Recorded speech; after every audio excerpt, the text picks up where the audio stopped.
साथियों, आज की कहानी है मौत का जंगल। सीतापुर की तरफ जाती ये बस अपने रफ्तार से चल रही थी। मौसम बहुत ख़राब था और इस तरफ जाने के लिए आखिरी बस होने के कारण पूरी तरह से भरी हुई थी। इतनी सारी भीड़ देखकर तो खुद ड्राइवर भी परेशान था। तभी, भैया बस तेज चलाओ, अंधेरा होने से पहले हम वो भयानक जंगल पार कर लें, एक महिला ने ड्राइवर से कहा। तुम महिलाएं भी ना बहुत डरपोक होते हो, ड्राइवर ने हंसकर कहा। नहीं भाई, ये बहन जी बिल्कुल ठीक कह रही हैं। सुना है वो एक खूनी जंगल है, मौत का जंगल। आए दिन किसी न किसी की लाश वहाँ मिलती है। तब तक एक दूसरा यात्री बोल पड़ा। अरे भाई, जब जंगल है तो वहाँ जानवर भी होंगे ना, वही राह चलते लोगों पर हमला करके उन्हें मार देते होंगे, ड्राइवर ने लापरवाही से कहा।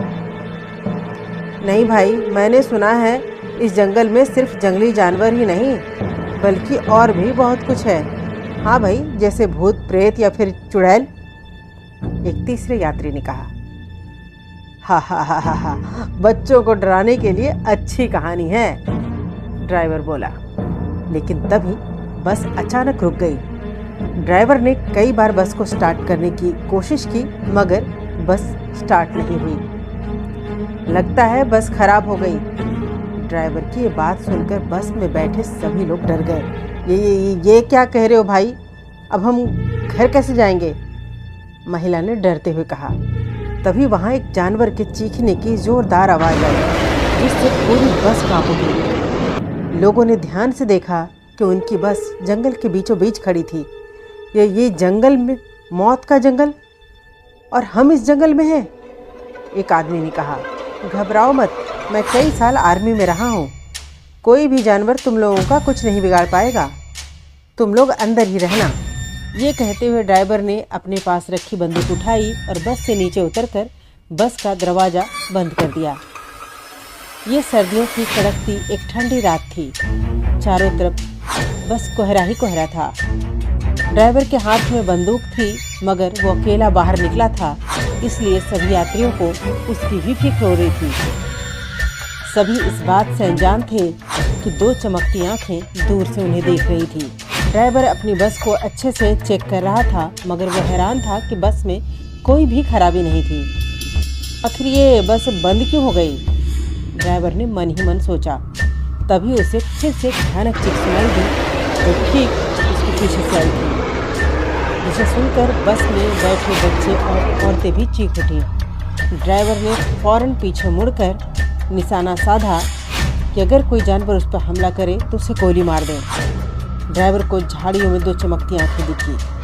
ड्राइवर ने गोली चला दी, वो चमकती आंखें गायब हो गईं। तभी झाड़ियों में से कोई निकला जो देखने में एक रीछ लग रहा था, लेकिन उसकी आंखें खून की तरह लाल थी, पूरा चेहरा बालों से ढका हुआ था।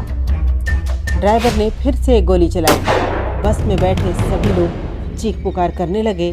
ड्राइवर ये देखकर हैरान था कि उस जानवर को गोली लगी तो सही, लेकिन वो तब भी वैसे का वैसा ही खड़ा था, उसे कुछ भी नहीं हुआ था। देखते ही देखते वो जानवर हवा में उड़ने लगा और बस में मौजूद सभी लोग डर गए। ड्राइवर ने ज़िंदगी में पहली बार किसी रीछ को या इस तरह के किसी जानवर को उड़ते हुए देखा था। ड्राइवर भी घबराकर उल्टे पैरों बस की तरफ भागा। बस में आते ही उसने जल्दी से बस का अंदर से गेट लगाया। कहा था ना ये मौत का जंगल है, अब हम सब मरेंगे, एक आदमी बोला। तभी उन्हें बस के ऊपर किसी भारी चीज़ के होने का एहसास होने लगा जो पूरी बस को हिलाने लगा था। लोग डरकर चीखने लगे। ये कोई जानवर नहीं बल्कि कोई शैतान है, एक औरत चीख कर बोली। घबराओ नहीं बहन, जहाँ शैतान है वहाँ भगवान भी है, तिलक लगाए पीछे बैठे एक आदमी ने कहा। मैं एक पंडित हूँ, मुझे बुरी शक्तियों से लड़ना आता है। बस बहुत ज़्यादा हिलने लगी थी, जैसे कोई छत तोड़ने की कोशिश कर रहा हो। सही कहा तुमने भाई। तभी कुर्ता पजामा पहने एक 27-28 साल का लड़का, जिसके चेहरे पर दाढ़ी थी, वो बोल उठा। मैं भी एक मौलवी का बेटा हूँ, हम लोग यहाँ से ज़रूर निकल जाएंगे। तभी एक क्रिश्चियन औरत ने कहा, तुम देखना, गॉड हमारी मदद ज़रूर करेगा। वो भयानक जानवर कभी बस की खिड़की तोड़ने लगा तो कभी छत। लोग चीखने चिल्लाने लगे। डरो मत, ये हमारा कुछ नहीं बिगाड़ पाएगा। पंडित ने अपने बैग में रखा कलावा निकालकर कुछ मंत्र पढ़े और उसने बस में बैठे लोगों को कलावा बांध दिया। मौलवी के बेटे ने अपने कंधे पर टंगे थैले को खोला और उसमें से एक तस्बीह निकाली। 7 बार उसने उस पर आयत पढ़कर फूंक मारी और सभी लोगों को एक एक दाना निकाल धागे में डालकर सबको पहनने के लिए दिया। अचानक छत को तोड़कर वो जानवर बस में आ गया। सभी लोग चीखते हुए बस से निकलकर बाहर भागे, मगर एक 5-6 साल का बच्चा अंदर ही रह गया। मेरा बच्चा, मेरा बच्चा, एक औरत ने चीख कर कहा। ड्राइवर ये सुन जल्दी से बस में गया और उसने देखा कि वो जानवर बच्चे के ही पास जा रहा है। एक बार फिर से ड्राइवर ने उस अजीब जानवर पर गोलियां चलाई, मगर वो गोलियां उस पर बेअसर थीं। ड्राइवर अब समझ गया कि ये कोई जानवर नहीं बल्कि जानवर के वेश में एक बुरी शक्ति है। ड्राइवर ने भागकर बच्चे को गोद में लेकर बस से बाहर छलांग लगा दी। बच्चा तो बच गया, मगर ड्राइवर के पैर में चोट आ गई। हमें जल्द ही कुछ करना होगा, बाहर खड़े पंडित ने मौलवी के बेटे से कहा। रात बहुत गहरी हो गई थी, सुबह होने में अभी भी बहुत वक्त बाकी था।